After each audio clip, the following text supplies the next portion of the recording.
Thank you for sharing your stories, for being brave enough to do that. And to record it in film is even more important because so many more and the next generations can hear it, and it's really important. So thank you for doing that.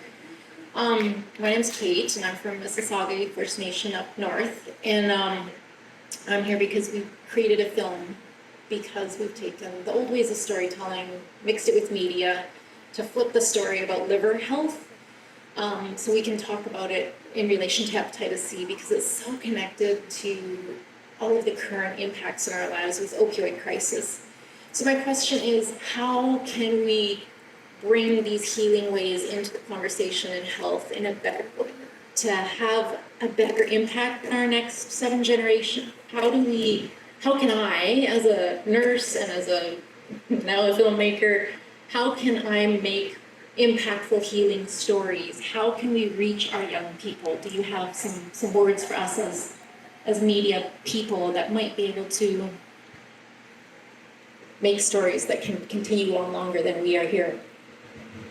What I find is that with the younger people, there was so much thought, but now the younger generations are hearing the truth. That's what's important, because they've been, it's been so hard to understand why grandpa, why your uncles, your aunts were living the life that they were living. Self-destructive, kind of brutal, maybe too harsh on their own families, abusive.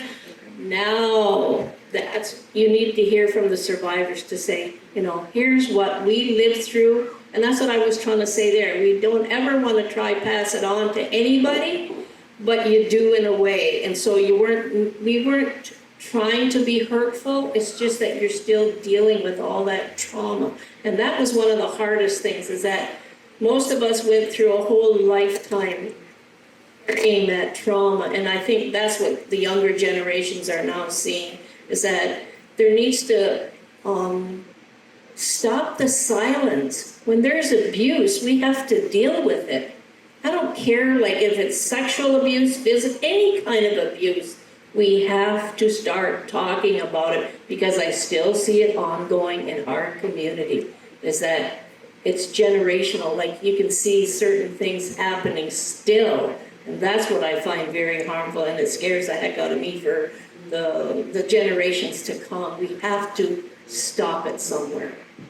Talk about it.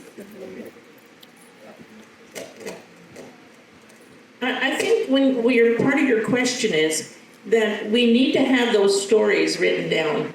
And if we have, doesn't matter whether you're Indigenous or non-Indigenous, if you could even interview somebody and write about their experience, I think that'd be really incredible for education throughout all the educational facilities across Canada.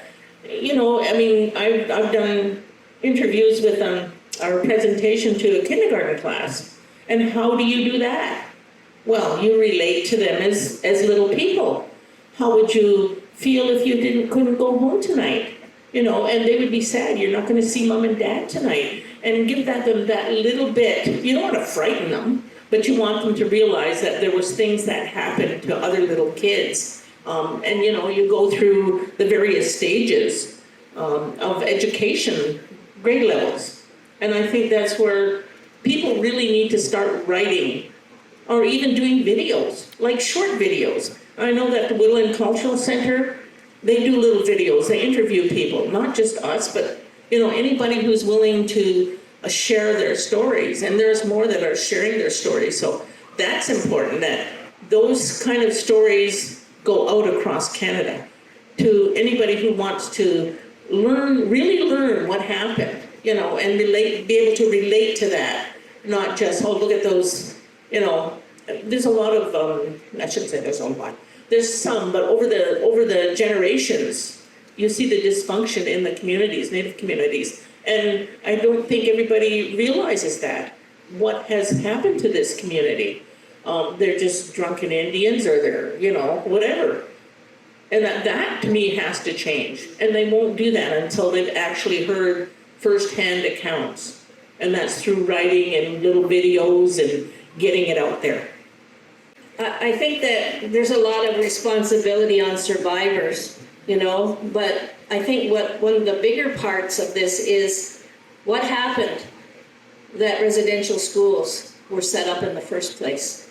And that is one of the key things that I think people should understand. We didn't do this to ourselves. There was a whole agenda that said, here's what we can do.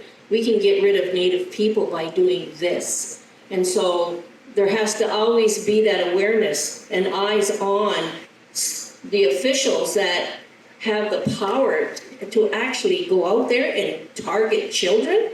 Who the heck does that? Well, Canada did it. The US has done it. It's around the world. And so I think those are the things that are important too, is that look at the global situation. How do these things happen? They don't just happen because we wanted them, we let them. There were certain things, as you see in the film, that were put into place that allowed it to happen. And then we have our rights taken away. We have our voices silent, you know, and it was a scary time for our parents, our grandparents, who could not intervene. You had to watch your children be taken away, you know, and so there's a whole other component to this. Because I work with addictions too, drug harm reduction is very big, you know, like about harm reduction and the awareness, opioid drug awareness days and everything like that. We have that in our community, you know, and there's not very many that show up, but we have it in there because I realize now that there is a lot of when you're talking about the liver and everything, that, you know, there's a lot of, but I would understand it if I didn't go to these drug tragedies and have some harm reduction, you know, like from the health centers. So yeah, that's what I understand a little bit about, and I'm understanding more and more as people share, you know, and if they share, that's how we learn, just like we're doing tonight.